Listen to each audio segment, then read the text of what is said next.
이번에는 도둑질한 물건에 대한 보상법입니다. 남의 소나 양을 도둑질해서 잡아먹거나 팔았을 경우 소 한 마리에는 5마리를 갚아주고 양 한 마리에는 4마리를 갚아주도록 하십니다. 왜 소는 5배로 양은 4배로 보상의 비율을 달리하시는 것일까요? 이는 아마도 큰 것을 훔치는 건 그만큼 더 악한 마음과 치밀한 계획으로 행한 것이라서 더 크게 배상하도록 하는 것이 아닐까 합니다. 삭개오가 내가 남의 것을 토색한 일이 있으면 4배나 갚겠습니다 하고 말한 것은 이 율법을 따라 말한 것입니다. 도적이 밤에 들어오는 것을 보고 그를 쳐 죽인 것은 정당방위로 간주한다 합니다. 밤에는 잘 안 보이고 더 두려워서 무엇이든지 강하게 휘두르게 되어 사람이 죽기도 쉽기 때문일 것입니다.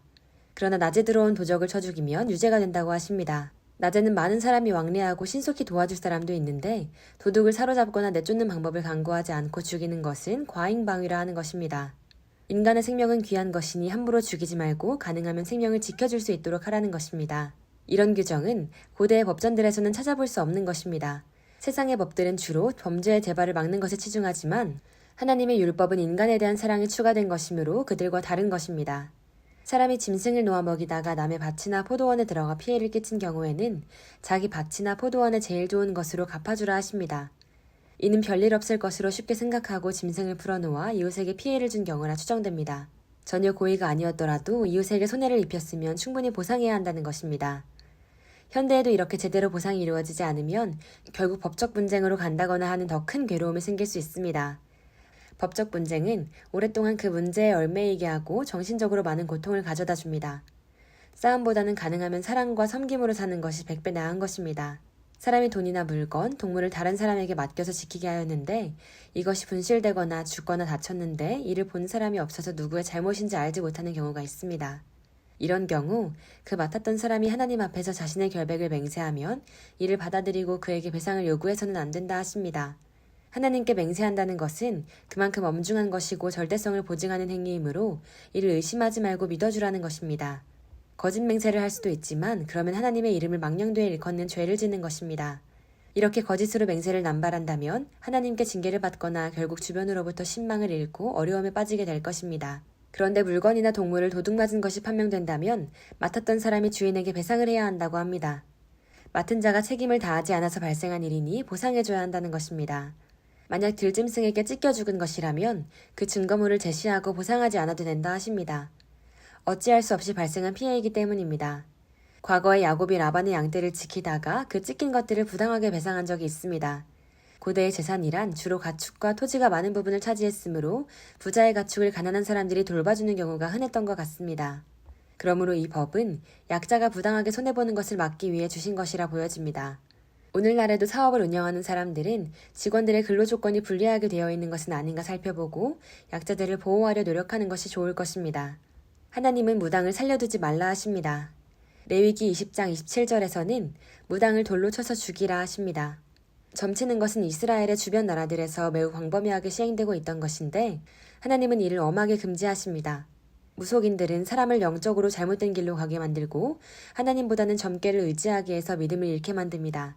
이스라엘의 초대 임금 사울은 무당에게 점을 치러 간 다음 날 죽게 됨으로써 하나님께서 이에 대해 매우 분노하셨다는 것을 추측해 볼 수 있습니다. 성도들은 운세를 알려준다는 신문의 한 귀퉁이라도 읽지 말아야 합니다. 이는 사랑하는 하나님께 실망을 안겨드리는 행위입니다. 인간은 내일 일을 알지 못하고 살아가는 것이 하나님께서 정해주신 기본 원리입니다.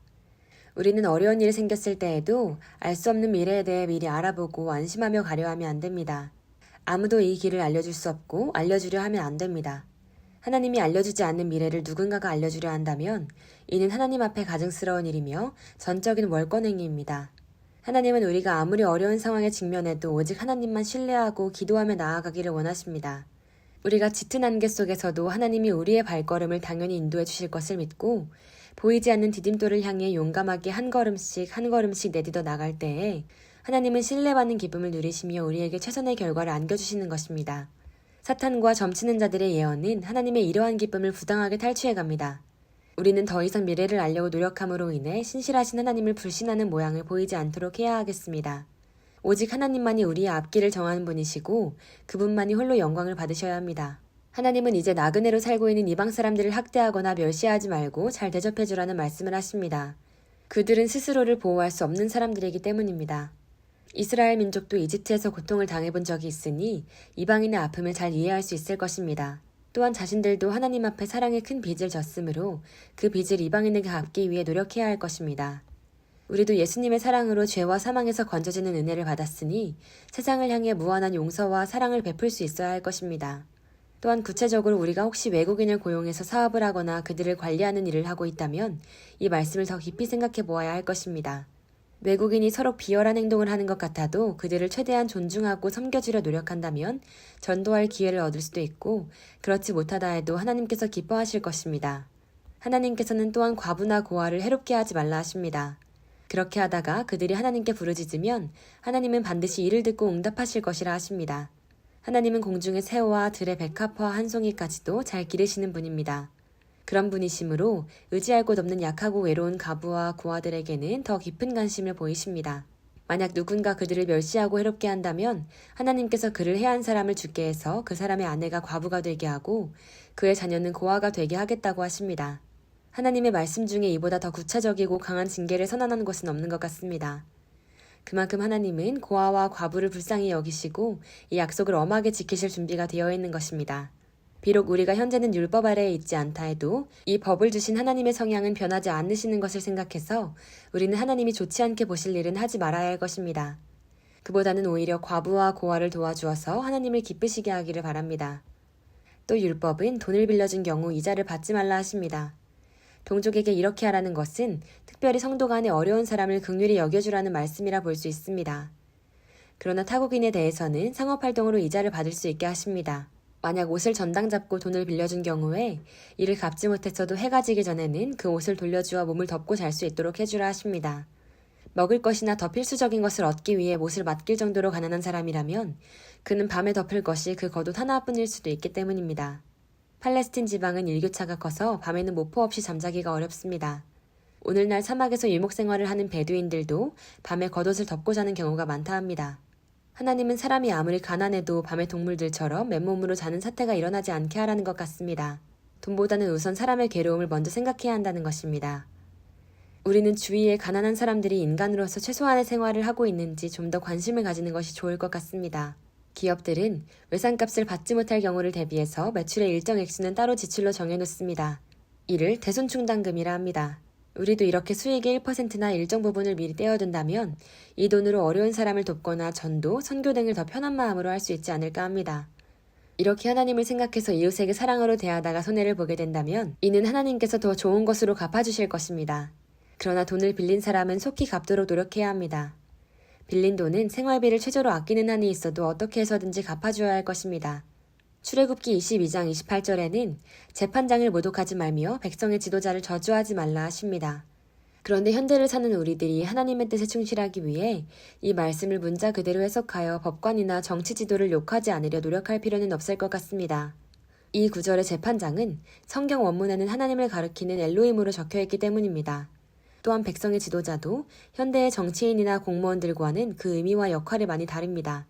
당시의 지도자란 이스라엘을 하나님의 말씀대로 다스리는 사람들이고 하나님의 권위를 위임받아 통치권을 행사하는 자들이었습니다.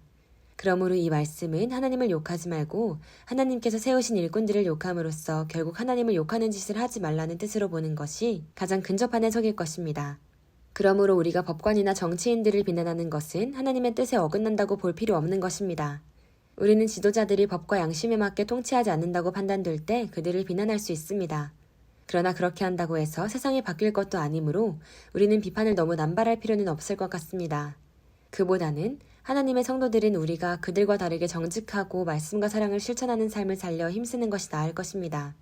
하나님은 추수한 것을 하나님께 바치기를 더디하지 말라고 하십니다. 이렇게 내 몸이 건강하고 농사나 다른 직업으로 수익을 낼 수 있을 만한 여건을 허락해 주신 하나님께 감사할 줄 아는 사람이 되어야 할 것입니다. 같은 감사로서 하나님은 우리가 처음 얻은 것은 모두 하나님께 바치라 하십니다. 우리는 율법 아래에 있지는 않으므로 첫 봉급을 반드시 모두 바쳐야 한다고 볼 필요는 없을 것입니다. 단, 그런 마음으로 행하여 하나님을 최대한 기쁘시게 하도록 노력하는 것이 좋을 것 같습니다. 시청해 주셔서 감사합니다.